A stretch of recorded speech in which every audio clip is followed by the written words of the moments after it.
Well, we are um, in our sermon series here on the Lord's Prayer. And my prayer for us this week, as I've been thinking about this message and thinking about prayer, is just a hope that as we go through this towards Easter, that God would strengthen our faith. And I think of a lot of people on my mind who have been praying for things for many years without seeing much change, and how discouraging that can get. Uh, I think sometimes the long, slow obedience of following God at certain seasons in our lives can get pretty discouraging. And our hope for prayer, our faith, our leaning on the Father can kind of grow into a sense of going, God knows what he's going to do anyway. Doesn't seem like my prayers are really doing much, and so I'll let God do God, and, I'm going to just do my own thing. And I think that's a temptation for all of us as we walk with God. And so I'm hoping as we go through this Lord's Prayer, my prayer for all of us is that God would invite us back, that we would feel in the deep places of our hearts invited back for some of us into a place of dependency in prayer and excitement for prayer and time with the Father. For some of you, maybe you've never really had a prayer life where you felt like there was any kind of intimacy, where you were in a relationship with God. Maybe God for you was kind of this Santa Claus figure. You wouldn't put it that way, but just somebody up there that has more power than you, and it's just kind of been a list thing. Like, hey, could you help me out here? Could you do this? Could you do that? And there's been prayer, but it's mostly just kind of been throwing up, ideas and thoughts. And then as you go through your life, you're kind of like, well, maybe the prayer got answered, or maybe it didn't. And it seems very random. Prayer is so simple. Our kids can do it, and sometimes do it the best. I love to hear my kids pray, and I've loved to hear them pray as they've grown older. The simplicity of the relationship is really the invitation of what the Lord's Prayer is about, is the Father saying to his children, I want to be in a relationship with you, and I've invited you in to this whole journey of bringing my kingdom to earth, and you've been invited in as participants. Your prayers change things. Your prayers are in work with my power and my plan to bring my kingdom here on earth. And it's so simple in one respect. It's like we need to go to him, we need to pray, we need to ask him. And in the other sense, I think as we age and on our minds, we think, how does this all work? Is this like a steering wheel? I've heard all kinds of illustrations. It's like a power steering system where you have the wheel and you can't necessarily turn the tires on your own, but as you pray, the power is released and tires change, and you think, sometimes I can see that. But there's a mystery in how prayer works. And when does God move, and how does he move? And there's pieces of that are beyond us. And yet, the invitation to prayer is so simple. And it really comes down to the fact that it requires faith and relationship to be in a relationship, to experience a relationship with God through prayer. So I've been meditating each week on the Lord's Prayer and asking God, how do you want to encourage us as a body, myself and those that are here or online? What do you want to stir up in us? What do you want to help clarify in us? And encourage us in our prayer life. And so we started with our Father who art in heaven. We talked about the fact that Jesus, when he teaches his disciples to pray, really says, this is a relationship. You're my children. I'm your Father. And in the best of ways, for some of us, that's a really hard concept. And in other ways, it's a lot more simple to think of our earthly fathers being like God. But God is like no other father, in the fact that he loves us like no other father could love us, and he gives us what no other father truly could, which is what is best for us. That's his heart for us. So it's a relationship. Last week, Peter did a great job talking about his name, that he is holy. that he is set apart. And this is a really good thing because we can talk to our friends about the hardest things in life, and they may have some encouragement for us or some ideas, but really the most important things in our lives cannot be changed by human interaction or human power. We need a Father that's beyond us, has power that's beyond our reach, that understands the beginning from the end, who understands the intricacies of our psychology and our hearts and our physical makeup, and can bring answered prayers to us in the correct ways. And so we see that the Lord's Prayer is like a scaffolding, I would say, of a relationship with God. There's a bit of a plan, there's a bit of a step of how we approach God and how we build a relationship in prayer with God. And first, it's realizing that He's our Father and that He is holy and that He's other. And then there is what we're going to get to today, which is this move towards joining Him and asking Him for something, saying, God, would you do something? Would you move? And it's important that not all our prayers are spent asking. And I think we have this upside down a little bit. When I was thinking about getting things in the wrong order, I was thinking about a time when I took a whole group of guys in my Suburban to Promise Keepers. And we are on the way to Promise Keepers, and we're driving. And this is before, you had Google Maps. And so I was trying to remind, asking people for directions. And I take a left down this road, and I'm talking, and pretty soon I see headlights, and there's a concrete barrier on this side and a concrete barrier on this side. This is in Denver. And probably about 600 yards in front of me is a way to get out of this concrete barrier, a turn to the right. And so it's the car coming towards me, and it's my Suburban, and it's a whole group of guys. And it's like, do you hit the brakes, or do you just go as fast as you can? And I just went as fast as I could. And everyone was like, what are you doing? What are you doing? And I was just, and the cars come in. It was like a game of chicken, hoping I can get to that turnoff before, get in. I make it, get off of there, man, and everyone's saying, you went the wrong way, you're the wrong way on a one-way street. Lesson learned, okay, lesson learned. And there is a sense of that in the Lord's Prayer. There is an invitation. There's a right way to approach our relationship with God. And it's not just throwing up our requests first and then at the end kind of going, oh yeah, God, you're good. And I'm not saying that this is every time you pray, you have to go through the Lord's Prayer. This is not what that is. But I would say at least one time a day, our hearts need to set with this kind of understanding of relationship with God and remind our hearts, God, you are the Father. You are good. God, you are holy. You are set apart. My favorite way to pray is to be in nature. And Kath and I have this little path that we walk. We try to walk it every day, and sometimes, especially when I'm getting ready to work on my sermon or I'm thinking about it, I walk this path. And it's about a 2-mile deal up to this rock, and there's a creek up there, and then we walk back. And this is a lot of my prayer time for you guys, for our church. Even Catherine and I pray together.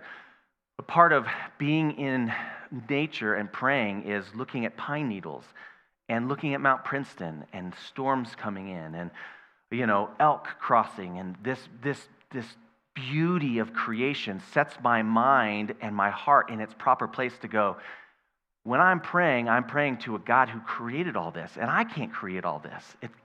There's a humbleness to for me to being in nature and praying, to remember, God, you're beyond me, and yet this reminder that we need on a daily basis, God, you are a Father who cares for me, that sees my own situation, that's closer, like we talked about this word in heaven, closer than the air I breathe.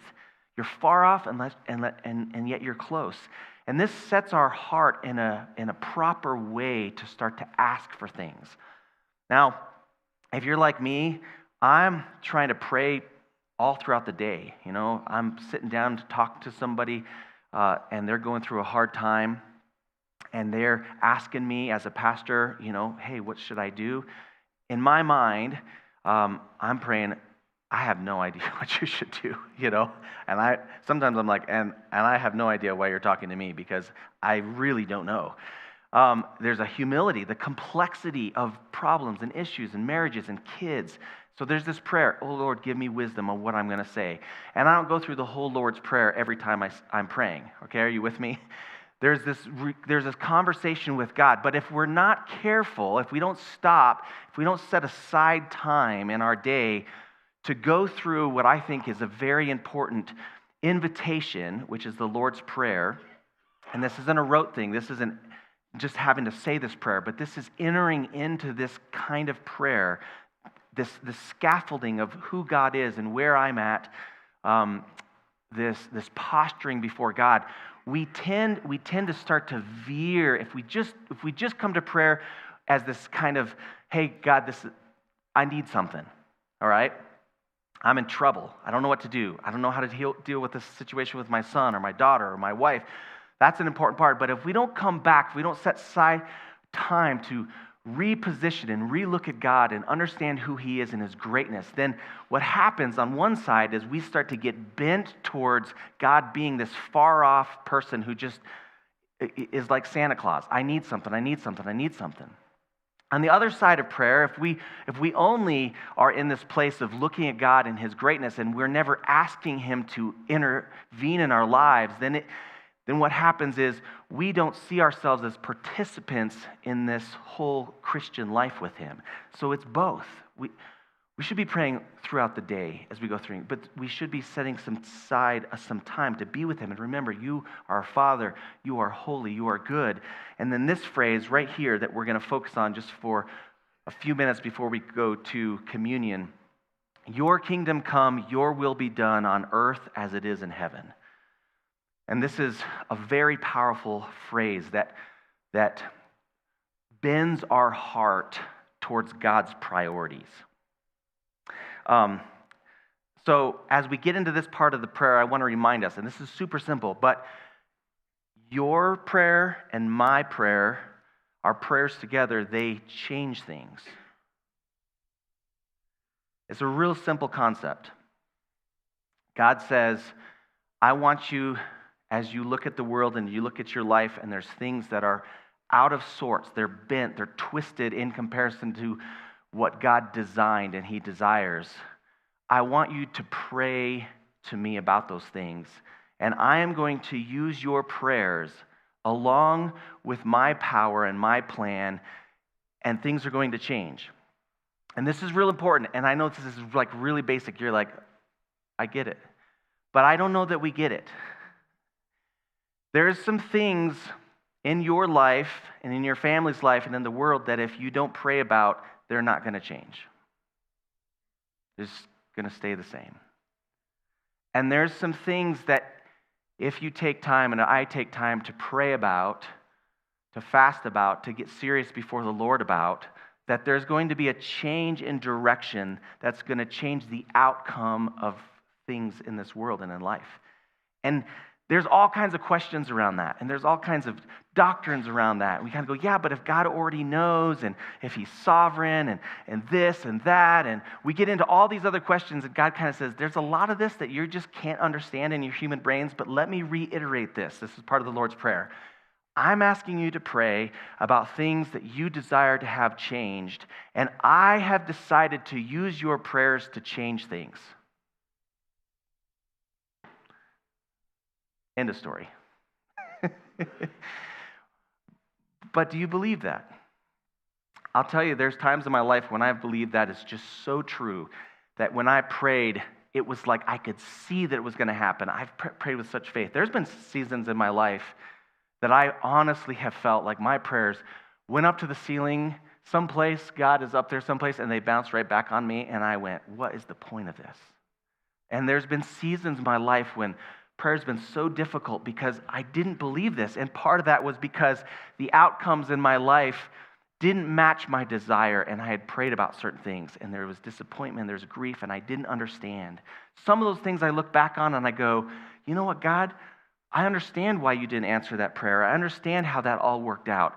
But sometimes in my cynicism, I look back and go, this seems so random. It seems like I could get up this morning and watch Netflix all day long, and life's going to happen. And I could get up and I could pray all day long, and life's going to happen. And I don't know that I connect.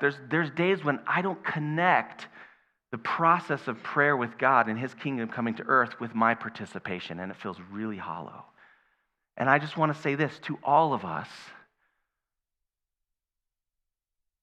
If that's our perspective of prayer, prayer is never going to be something that we really engage in and we really love. And some of you, this is your prayer today as you come to communion. God, I just don't believe in prayer anymore. I've kind of given up on it. I feel really let down by you. I just don't see the point in it. I don't feel the point in it. I pray in front of my kids that bless the food, somehow take this greasy hamburger and not let it clog my arteries, Lord. But it's just a rote thing. But I've lost that partnership with you. But I really believe, I've really grown to believe more and more in a deeper sense through sometimes a lot of clarity and a lot of faith, and sometimes a lot of disappointment and discouragement. Over time, I've learned as I pray, things change. And we're going to talk about what that looks like a little bit. But this prayer is an important part of our prayer life because it's about priorities. It's about kingdom. Now, this word kingdom is a tricky thing. There's all kinds of stuff written about it. And it's hard for us in America because we don't have kings. We have some presidents that try to be kings, but they're not kings. So we don't have this idea of this kingdom is hard. I think almost a better perspective for me and maybe our culture is the idea of a coach. Okay? When the coach comes into a new program, they have priorities, they have culture. They weren't voted in. They're hired to do a job. The players don't get to vote on, what plays are we going to run or how are we going to do things. The coach just says, here's what it's going to look like, okay? You have good coaches, you have bad coaches. I've had a lot of bad coaches. I've had a few good coaches. Between my junior and senior year, I had a coach, and his priorities were winning at all cost, okay? And if we weren't winning, he screamed. And if we did happen to win, he still screamed. It's just like one of those things. One time we were playing in Sanford, and we were losing. He got so upset. This is a true story. He got so upset that he jumped, and when he jumped, he bent down like this and slammed his clipboard, okay? And when he did, he ripped the whole crotch out of his pants. He was just standing in front of the whole crowd in his underwear, okay? And this broken clipboard, he just put one side on this and one side over here, and he just walked back to what? And it was like the first time that the basketball team was we all laughed and thought that was actually kind of funny, but there was no fun in basketball. It was all about winning. But the weird thing is we didn't really win, hardly ever. But it was all about winning. And it was this anxious feeling. It was always like, you're not doing enough, do more. If you don't do more, I'm going to smash my clipboard. And you're like, okay, we'll do more. And that was just his kingdom, okay? You lived in his kingdom. A long time between my junior and senior year, a coach came, and his idea of basketball was that basketball is really great, and winning was really a really cool thing, but we're not going to play basketball our whole lives. And so basketball wasn't the main point. The main point was that basketball was going to be used to build young men, their character. What does teamwork look like? How do you resolve problems and issues? And he had a bigger vision. Now, he still loved to win, and he still got upset at times, okay? He wasn't a perfect coach. But there was more to it. He had a different kingdom, and so we had to learn. Like, we would make mistakes with the new coach, and everyone was waiting for him to rip his pants or break a clipboard, and he'd be like, it's okay, you'll do better next time. Who are you? Right? This isn't how we do things around here in Buena Vista. But it was a change in kingdom. It was a change in priorities.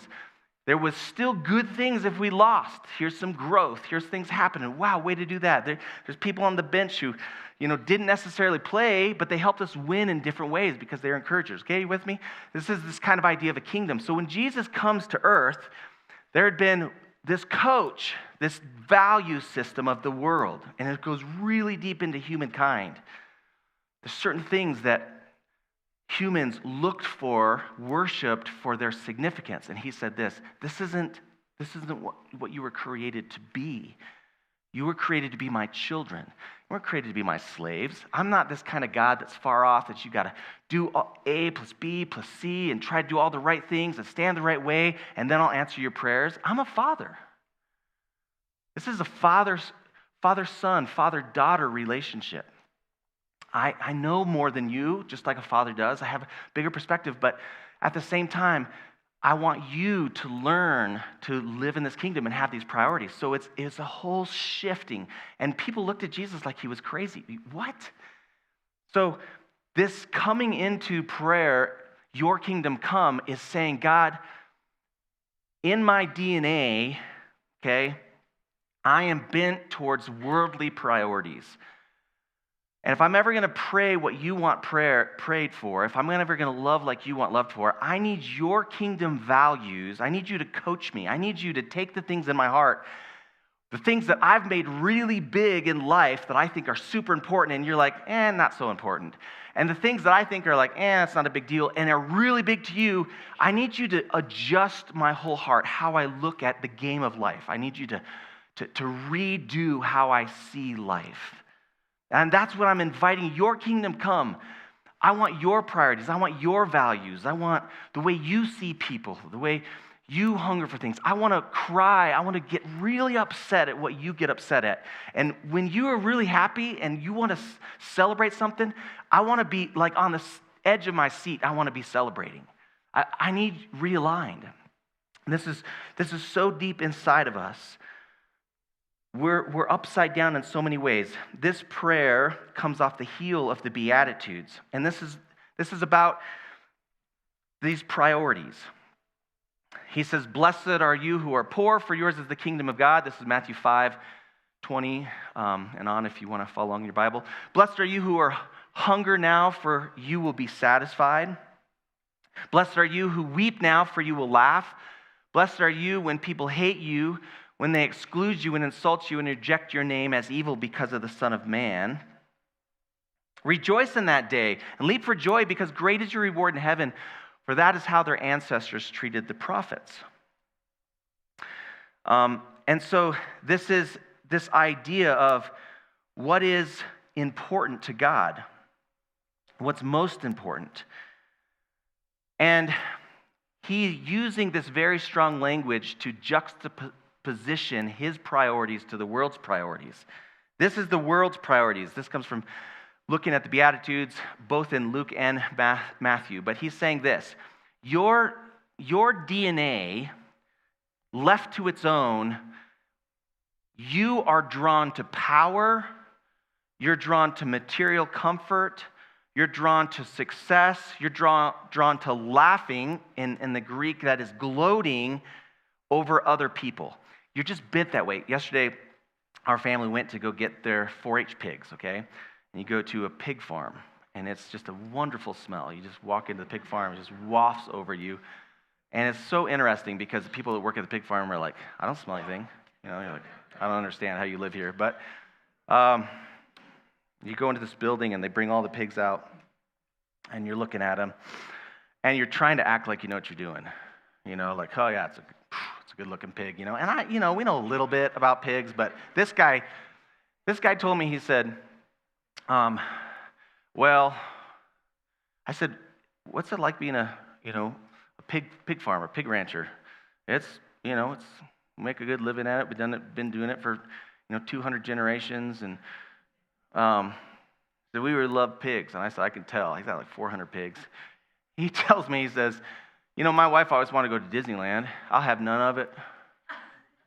I'll have none of it. I go to the National Pig Expo for 4 days for our family vacation, and I tell my family they can come with me if they want. Okay, this is who we're dealing with. They know pigs, all right? Get the pigs out. We're trying to pick up. It's a good pig. Man, that one's got a good rear end. That one's a good front end. That one's a bad hoof, okay? And these are all like in our price range. And my son, one of my sons, is probably going to be an entrepreneur, says, okay, these are the low-price pigs. I want to see the high-dollar pigs. Like, I want to see the pigs that win. He's like, I don't know if your parents want you to see the pigs that win. I don't want to see the pigs that win. But he brings out he brings out the next level. He puts all these away. We pick some. He picks out the next level of pigs. And then these pigs come out, and they're like Olympians, athletes, okay? I mean, these aren't just pigs. They just walk. There's this confidence to them, okay? And their muscles are just ripped and just strong, just like little athletes walking around like that. And we're like, whoa, yeah, how much does that cost, you know? And so this one little pig, so that's my favorite. And I said, what, do you feed this pig differently? Like, what's the deal with this pig? I mean, there's obviously a difference, okay? I mean, this pig, like, it looks like he's going to run in the Olympics, okay? He says, it's all DNA. It's all DNA. To feed them all the same. It's about who their daddy was, who their mama was, right? And especially their daddy. He says, he starts telling me about the dad of this little pig and the grandpa. And this guy's grandpa won every 4-H fair in the world, right? Or something like this, okay? It's just different DNA. You pay for different DNA. So if you feed him, if you take care of him, like, he's going to be a really good pig. You can't make this pig great, okay? But you can screw it up by being stupid. You pay a little bit more, it's going to be great pigs. Wow, it's DNA. This idea, okay, this is why this is so important. The Bible tells us this, that we have all fallen short of the glory of God. Because of sin entering in the world, part of our spiritual DNA is bent towards, when we see power, we put it way up on the top shelf. When we see material comfort, okay, this is I saw this on Facebook this week. My plan, okay, comfort.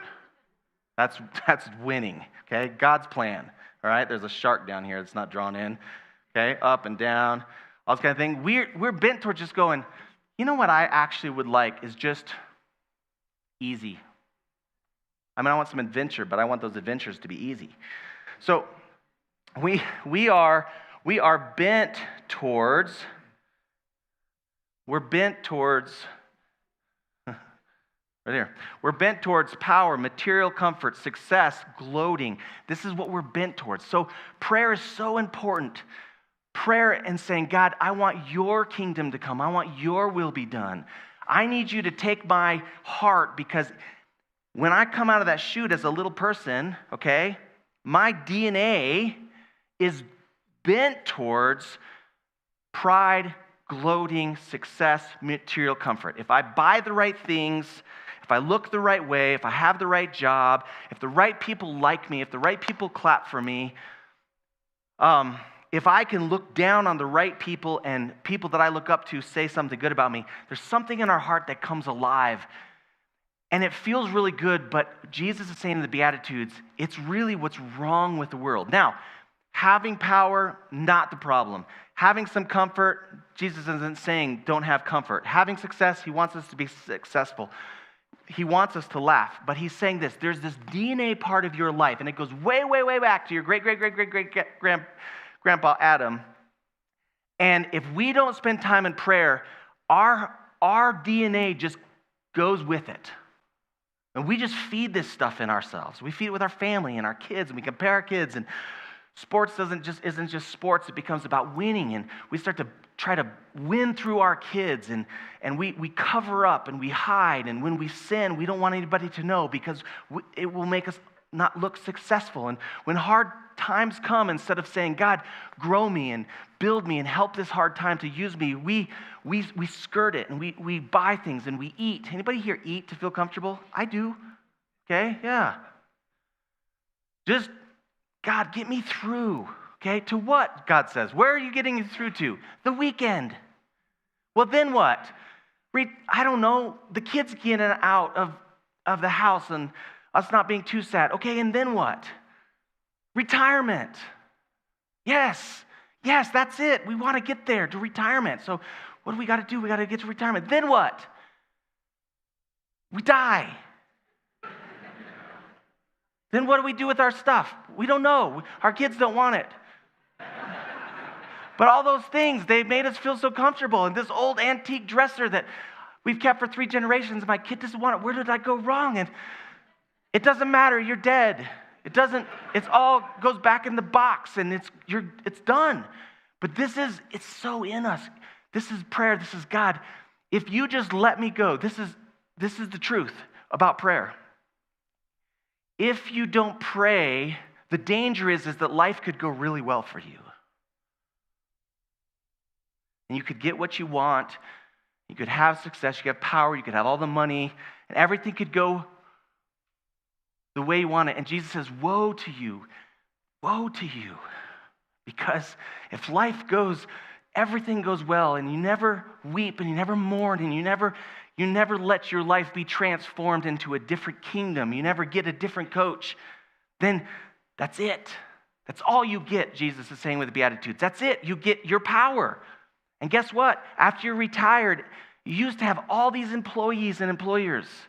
And you used to be the boss. This happens at Buena Vista all the time. You're the boss. You did it. That's why you could live here.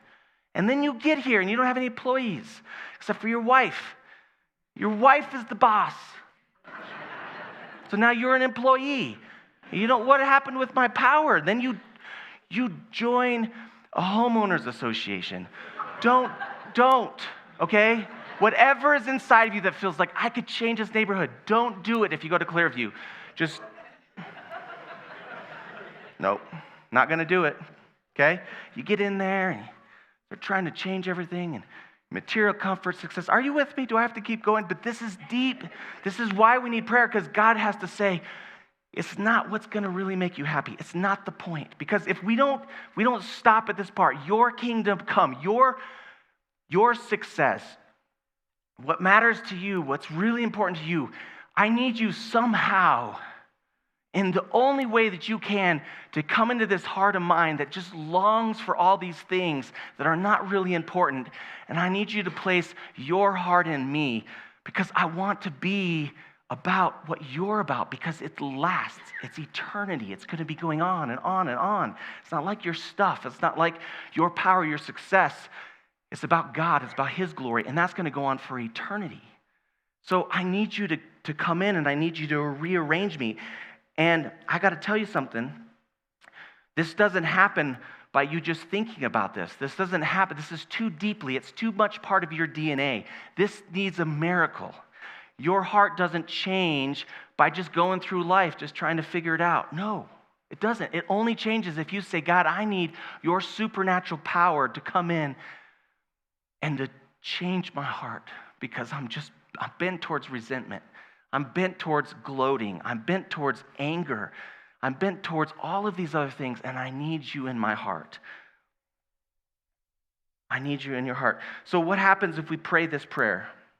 And this isn't a rote prayer. I'm not saying you go home, you pray this prayer, and, everything's great, okay? I'm saying when you live into this idea, as you say, God, what matters to you, I need you to help me make that matter to me, because it doesn't right now. This is not my DNA. Naturally, supernaturally, I need you to do this. So what will praying this prayer do for you? And this then goes into what it does for others. First, I think praying this prayer, Lord, your kingdom come, your will be done. This is really an important piece of Jesus' prayer and our prayer. God, your will, what you want to have in this place, I surrender what I think is best, and I ask that your will would be done. What starts to happen in our life if we spend some time in this prayer with God in honesty is our appetites start to slowly change. As a pastor, it's my job to study the Bible and do sermons and all this kind of stuff. And one of the, I guess every job has its dangers. One of the big dangers for a pastor is that the Bible becomes work, right?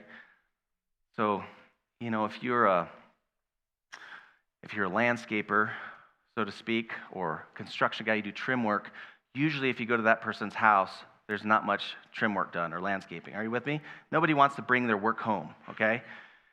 And so with a pastor, the problem is that if you're always working on making sermons and talking to people and stuff, like, you come home, you don't really want to talk to people, and you don't really want to spend time in the Bible, because it's work, okay?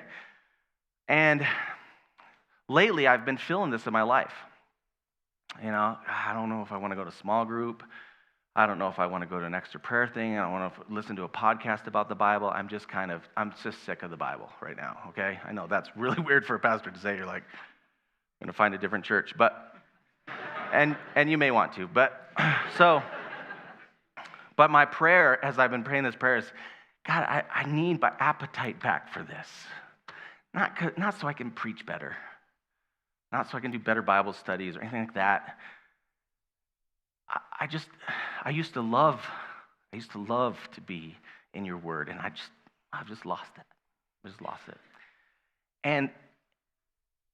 And just recently, I've been in small groups a few times, and there's a psalm. We've been going through Psalms, and someone reads the Psalms, and my heart just kind of leaps. This is good stuff. I was in a youth group Wednesday. One of the youth leaders, Anna, did the message, and she started reading scriptures. Everybody read scriptures. I just felt my heart just drawn to God's word, just ever so slightly. It wasn't this huge, major shift, but it's just this draw. And I just caught myself going, God, thank you. Thank you, thank you, thank you. I need my appetite to be changed. I want to hunger for you. There's so many places in our lives that a good place to start with your kingdom come is to say, God, I need your kingdom, your priorities, your appetites, what you long for. I need you to come into this part of my life. Purity. Purity is a big one. Our world's just so full of filth, sexual filth and lust. It's just everywhere. God, I know that this is in my heart and I'm drawn to it, but this isn't your heart. This person that I'm lusting after, this thing, this person's made in your image, and there's something good and pure that you want for me. And so would you take this appetite that I have and would you change it into something good? Would you help me to see people in your image? This goes on and on and on, but we have to take our heart. So it changes our appetites. It changes what you celebrate, what you get really excited about. You see somebody's life, you see somebody get free from addiction. You see a marriage put back together. You hear your daughter, your son pray for the first time. You see them do something really good and healthy, and you changes what you celebrate. It causes you to feel a lot of sadness when you pray this prayer, because your Savior, your Father, feels a lot of sadness. And so when you walk into the world and you get to know people and you hear their stories and how broken they are, your heart starts to break a lot. You cry a lot more if you pray. That's a bonus. Causes you to feel a lot of sadness. And then it gets worse. Praying causes you to become poorer. Okay, am I selling this? Causes you to become poorer because you praying this prayer is an invitation for you to get to be a part of what God's doing. And so God doesn't allow you, as you pray this prayer, to say, God, I just pray you would help this poor person that can't pay their rent. He says, well, actually, he could pay your rent. There's rent if you got your wallet out, okay? People of prayer don't have as much money as if they didn't pray. If you want to be more wealthy, don't pray. Don't pray. At the end of your life, if you're a prayer warrior and you spend time in this prayer, your kids are going to end up with less money. It just is. But when your heart prays for somebody who's broken and they're restored, there's nothing like it. When you give money to a missionary and you hear the report that God changed a part of the world because of what you did, there's nothing like it. There is no power, success, life on this world that can match that. So this is an invitation to pray, God, would your kingdom come? Would your will be done? And it's not working out very good on earth. So would you bring heaven into my heart and into this world? Would you move? Would you work? And would you use me?